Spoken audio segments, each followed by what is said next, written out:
Et merci à tous nos panélistes. Thank you for our panélistes.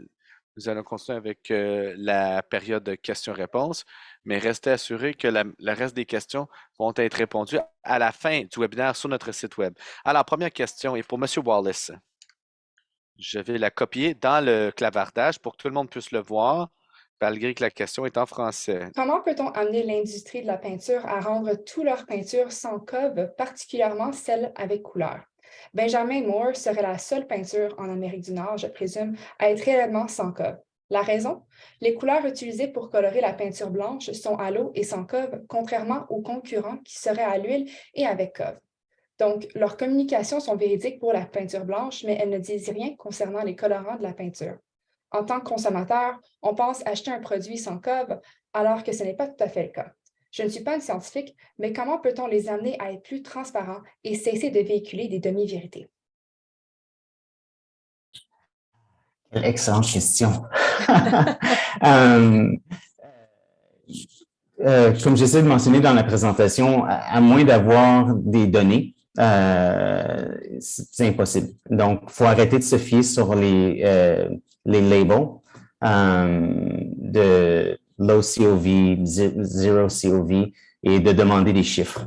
Donnez-moi des chiffres. Je veux savoir le chiffre actuel, mettez-le en gros sur la canne pour que je puisse être capable de faire une décision. Donc, on est vraiment dans un mode transitionnel où est-ce que si on creuse, on peut trouver les données sur COV parfois, mais comme vous le mentionnez parfaitement, c'est non transparent. Mais on est dans un déjà amorcé où est-ce que l'industrie se transforme, quitte la mode qualificative et rentre dans une mode quantitative. Donc, ça, c'est dans un mode quantitatif. Donc, ça, c'est la bonne nouvelle. Il faut continuer à pousser dans cette direction-là et vraiment de demander d'avoir des données sur ces produits pour pouvoir prendre les bonnes décisions. Parfait, merci beaucoup. La prochaine question est pour Dr. Malotte. Je vais mettre. Est-ce que nous savons quel chimique sensibilise les récepteurs TAP dans les cellules et vont déclencher le symptôme de sensibilité multiple chimique? Est-ce que ces chimiques sont libellés et sensibilisés? Est-ce qu'ils sont cancérinogènes? Très bonne question. J'ai mentionné deux types de récepteurs dans ma présentation.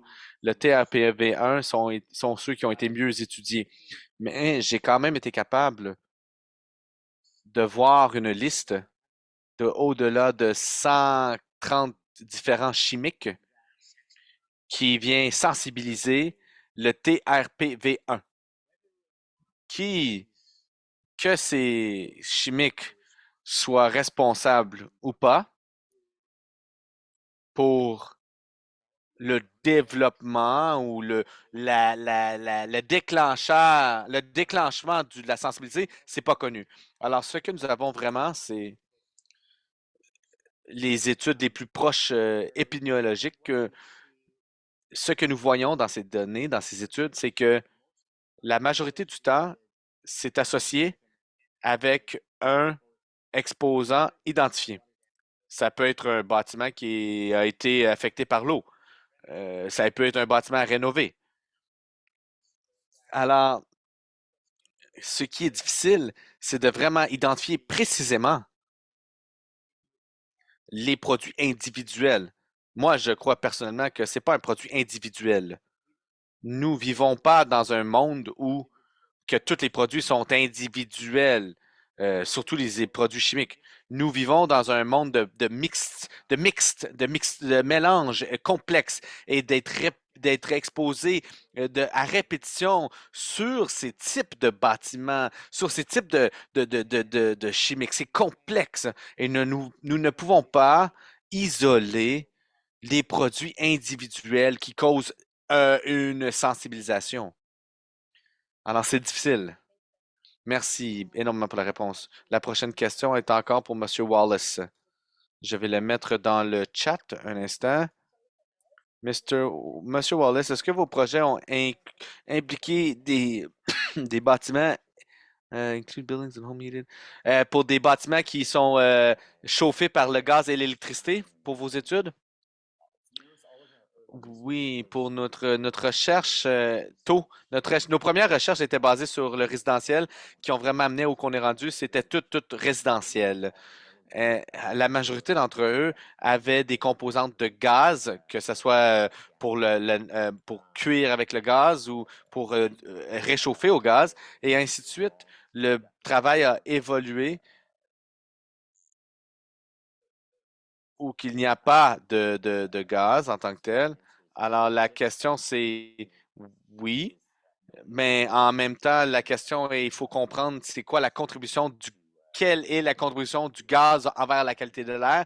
Si vous faites du traçage en temps réel, ben ça pourrait être implicite les sortes de questions et réponses qu'on pourrait avoir. Maintenant, quand on trace l'air en tant que tel, pas nécessairement de point de vue de particules, mais pour la carbone monoxyde, c'est vraiment ce point de vue qui est le plus important. Les spectres et les particules qu'on pourrait voir là pourraient être associés directement à la cuisson de nourriture au lieu de autre chose, tout simplement.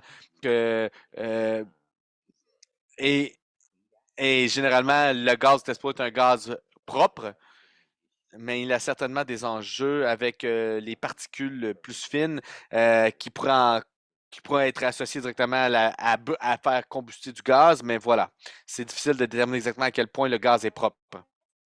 Pour la prochaine question et pour tous les panélistes, c'est en Euh, français. donc, à quelle fréquence faire nettoyer les conduits d'air chaud slash climatisation?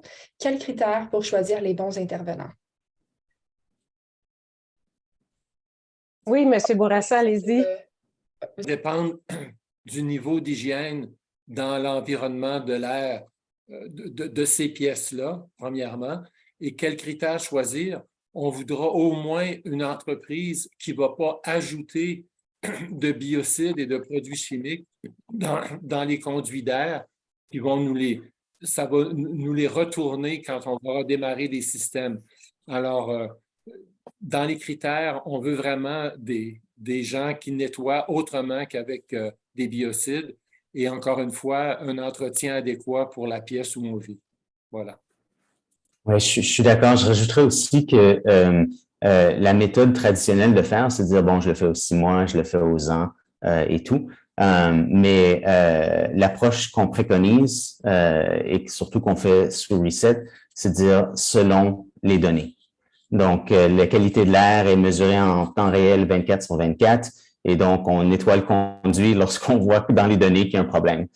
Donc, ça pourrait être 3 semaines, ça peut être 9 mois, ça dépend vraiment de où on est et ce qui se passe à l'intérieur.